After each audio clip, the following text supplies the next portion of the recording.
Hello friends, आज हम vapour pressure और ऑस्मोटिक प्रेशर से रिलेटेड कुछ न्यूमेरिकल्स करेंगे। द फर्स्ट न्यूमेरिकल जो है, जैसा कि हम देख सकते हैं, वेपर प्रेशर के ऊपर बेस्ड है। तो हमको डिटरमाइन करना है, determine the total vapour pressure over a solution of 0.6 moles of toluenes. So जो गिवन है वो यहाँ पे हम लिखते जाते हैं, number of moles of toluene कितना है? It is 0.6 moles, right? Then number of moles of benzene given है, that is कितना? 0.4 moles, 0.4 moles, right? अब जैसा कि क्वेश्चन में गिवन है कि assuming ideal behavior, और जब हम जानते हैं कि गैस आइडियली बिहेव करती है तो वो रॉल्स लॉ को फॉलो करती है। That means the total is 1 mole, right? तो ये जो नंबर ऑफ मोल्स है that can be taken as the mole fraction of these components. इनके मोल फ्रैक्शन की तरह हम इनको यूज कर सकते हैं। तो फर्स्ट वाला जो है, अगर मैं इसको x1 बोलूं और इसको बोलूं x2, so x1 plus x2 is equal to total mole fraction, और जिसकी वैल्यू मेरे पास होनी चाहिए कितनी? 1, राइट? नाउ कैलकुलेट क्या करना है हमको? टोटल वेपर प्रेशर कैलकुलेट करना है। और क्या दे रखा है? प्योर सॉल्वेंट का वेपर प्रेशर दे रखा है। दैट मीन्स प्योर टोलुइन और प्योर बेंजीन का वेपर प्रेशर है 139 mm और 392 mm Hg। तो ये हम कैसे कैलकुलेट करेंगे? Following the Raoult's law, following Raoult's law. Raoult's law क्या कहेगा? PS is equal to x1 into P0। तो ये चीज मैं सबसे पहले लिखती हूं वेपर प्रेशर ऑफ टोलुइन के लिए। तो P toluene which is equal to mole fraction of toluene into pure toluene का pressure which is equal to what? Mole fraction of toluene is equal to 0.6 moles और उसका vapour pressure जो है that is equal to 139 mm Hg। So putting the values 0.6 into 139 mm of Hg, और ये जो value आएगी ये मेरे पास में आएगी 83.4 mm Hg। सेकेंड हम कैलकुलेट करें फॉर बेंजीन, पे प्रेशर फॉर बेंजीन। तो बेंजीन के लिए क्या होगा कि x2 into P0 of benzene. यहाँ पर ये जो है ये टोलुइन के लिए, यहाँ पर आपके पास में आएगा बेंजीन के लिए। नाउ x2 और P0 फॉर बेंजीन की वैल्यूज कितनी है? x2 की वैल्यू है आपके पास में 0.4 और बेंजीन के लिए प्योर वेपर प्रेशर की वैल्यू है 392 mm Hg। So putting the values 0.4 into 392 that is equal to 157.0 mm Hg. I am giving up the approximation, actual value is 156.8. ये हमने निकाला pressure for toluene and pressure for benzene applying Dalton's law of partial pressure. Dalton's law of partial pressures क्या बोलता है? Dalton law of partial pressure कि दोनों components का pressure add कर देंगे तो हमारे पास में टोटल प्रेशर आ जाएगा। So P total is equal to P of toluene plus P of benzene which is equal to 83.4 plus 157 which is equal to what? जिसकी वैल्यू होगी 240.4 mmHg। और अगर इसी चीज को मैं थोड़ा सा स्टैंडर्ड मेथड में लिखूं तो 2.4 इंटू 10⁻²² mmHg। सो ये टोटल वेपर प्रेशर है जो कि रिक्वायर्ड है। This is the final P total. Second numerical की तरफ चलें तो osmotic pressure of 0.5 m solution of sodium chloride at 0 degree centigrade. Now जैसा कि हम जानते हैं कि ये जो मोलैरिटी है इसके अंदर हमको ऐड करना पड़ेगा क्या, ये NaCl जो है क्या हो जाता है, आयनाइज हो जाता है और आयनाइज होकर के 2 आयन्स बना देता है। Now number of particles is 2, तो इसके अंदर हमको ऐड करना पड़ेगा क्या, the van't Hoff factor, van't Hoff factor, और van't Hoff factor that means I।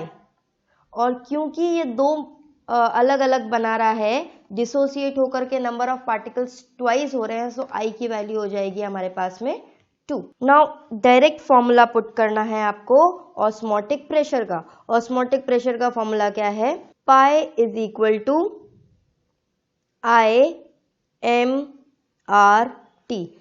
ये फॉर्मूला आपके पास में करेक्टेड फॉर्मूला है जिसमें के आपको I की वैल्यू रखनी है। Okay, so putting the values, हम जानते हैं R की वैल्यू जो है that is equal to, R की वैल्यू इज इक्वल टू 0.0821। अगर यूनिट लिखूं तो लीटर एटमॉस्फेयर पर मोल पर केल्विन। एंड टेम्परेचर जैसा कि गिवन है 0 डिग्री सेंटीग्रेड, इसको केल्विन में कन्वर्ट करेंगे तो 0 + 273 that gives 273, that is 273 kelvins. अब वैल्यूज पुट कर दें तो pi is equal to, I की वैल्यू है I mRT, I is 2, M की वैल्यू है आपके पास में 0.5, R की वैल्यू है 0.0821 इंटू 273। और ये जब हम टोटल निकालते हैं तो इसकी वैल्यू आती है आपके पास 22.4 एटमॉस्फेयर्स। सो इतना एटमॉस्फेरिक ऑस्मोटिक प्रेशर है आपके पास में NaCl का एट 0 डिग्री सेल्सियस।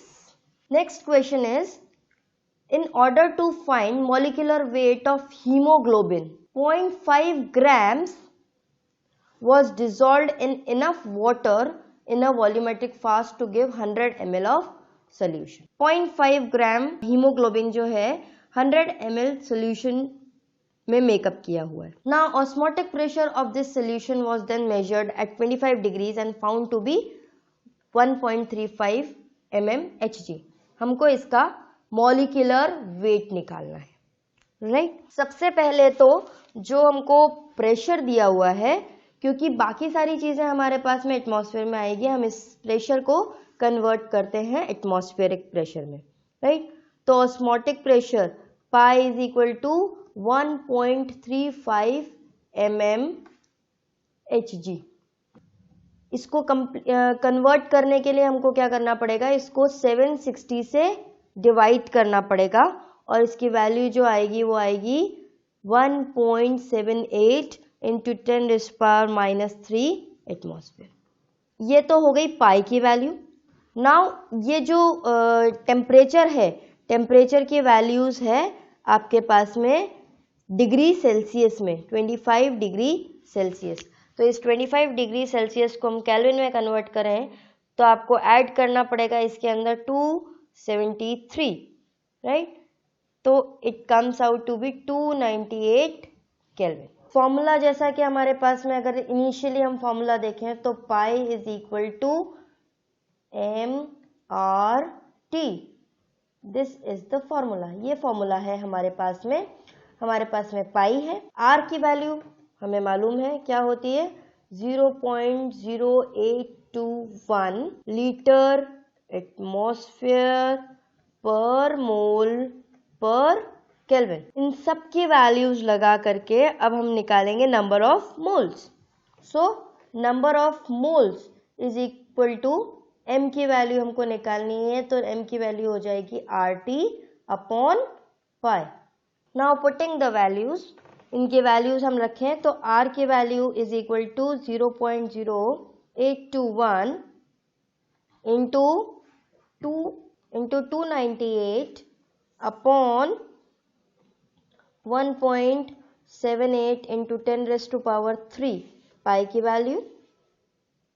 इसको कैलकुलेट किया जाए तो नंबर ऑफ मोल्स आएंगे आपके पास में 7.275 इंटू 10⁵ मोल्स, दैट टू पर लीटर। ये तो हमारे पास में मोल्स पर लीटर है, पर यहाँ पर आपने क्या किया है, यहाँ पर 0.5 को 100 में डिसॉल्व किया है, right.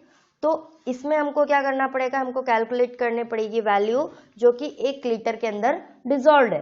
To calculate this value क्या करेंगे, यूनिटरी मेथड लगाएंगे। 100 ml के अंदर आपके पास में जो सोल्यूट है वो है 0.5 ग्राम्स।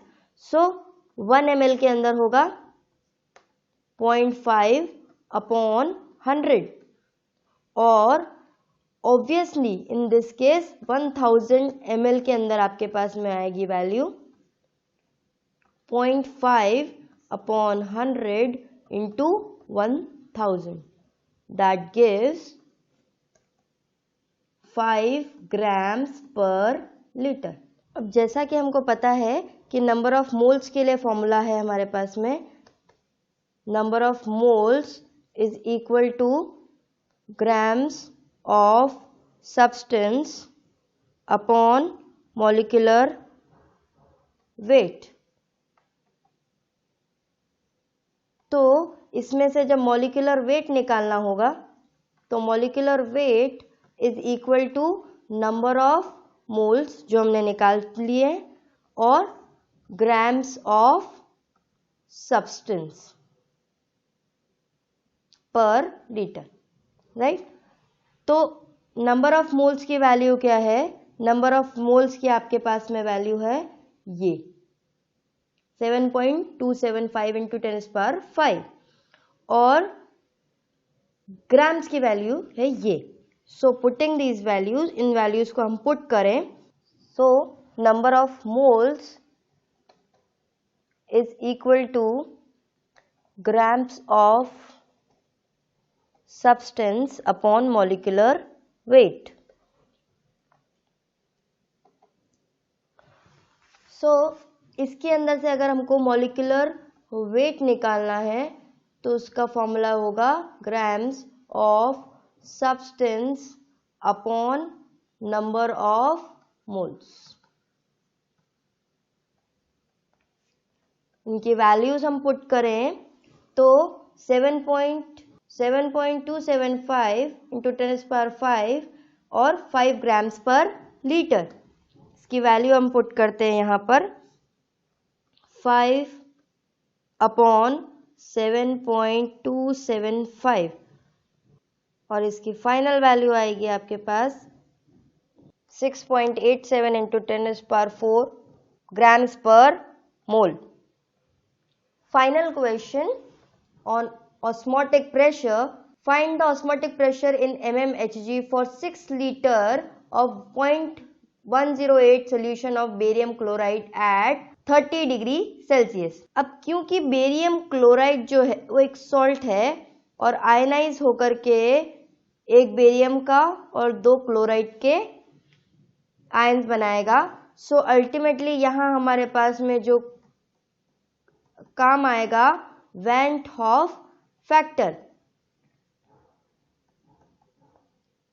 मतलब I which is equal to 3, क्योंकि बेरियम का एक आयन और क्लोराइड के 2 आयन्स जो टोटल 3 हो जाएंगे, तो नंबर ऑफ पार्टिकल्स आपके पास में 3 हो जाएंगे। नाउ ऑस्मोटिक प्रेशर के लिए जैसा कि फॉर्मूला होता है pi is equal to ImRT। I की वैल्यू मैंने निकाल दी, इट्स 3, राइट।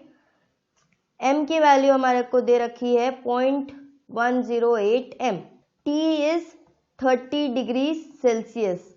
इसको केल्विन में अगर कन्वर्ट करें तो 30 + 273 is equal to 303 kelvin. All the three values हमारे पास में है, m की, t की और I की। सो क्या कैलकुलेट करना है हमको? पाई कैलकुलेट करना है। Putting the values 3 into 0.108 into R की वैल्यू, जैसा कि मालूम है आर की वैल्यू होती है आपके पास में 0.0821 लीटर एटमॉस्फेयर पर मोल पर kelvin. So 0.0821 into 303। This value जो है वो आती है आपके पास में 8.059 और इसका अप्रॉक्सीमेशन, ये जो वैल्यू है ये मेरे पास में एटमॉस्फेयर में आई है। नाउ इसी वैल्यू को अगर मेरे को mmHg में कन्वर्ट करना है तो all I have to do is इस वैल्यू को कन्वर्ट करने के लिए मल्टीप्लाई करना पड़ेगा 760 से, सो दैट कि ये वैल्यू मेरे पास में mmHg में कन्वर्ट हो जाए। एंड ये वैल्यू आएगी 6125.54 mmHg और 6.125 into 10⁻³ mmHg. The numericals based on osmotic pressure and vapor pressure, उसके अंदर आपको मेन मोलालिटी का ध्यान रखना है और वेंट ऑफ फैक्टर का ध्यान रखना है।